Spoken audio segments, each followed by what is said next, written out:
தமிழக அரசு போக்குவரத்து கழகங்களில் பணி செய்யும் ஊழியர்கள் ஓய்வு பெறும்போது மற்ற அரசு ஊழியர்களைப் போல ஓய்வு பெறும் அன்றே பண பலன்களை வழங்கப்படுவதில்லை.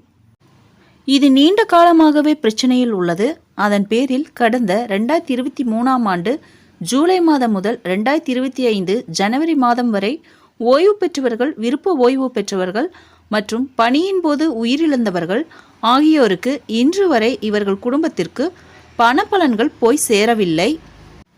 நிலுவைத் தொகைகளை வழங்க கோரி கடந்த ஆகஸ்ட் 18ஆம் தேதி போராட்டம் நடந்தது.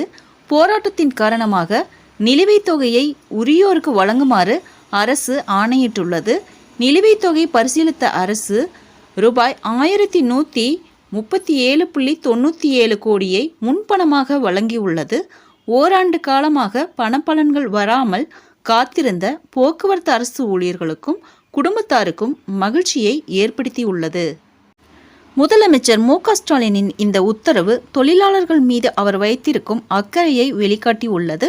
அதற்காக மு.க. ஸ்டாலின் அவர்களுக்கு தொழிற்சங்க பிரதிநிதிகள் பாராட்டு தெரிவித்துள்ளனர்.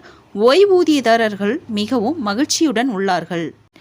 நண்பர்களே, தமிழக அரசு செய்திகளை உடனுக்குடன் தெரிந்து கொள்ள என்னுடைய ஜெனிடா சர்ச் சேனலை சப்ஸ்கிரைப் பண்ணுங்க. நன்றி, வணக்கம்.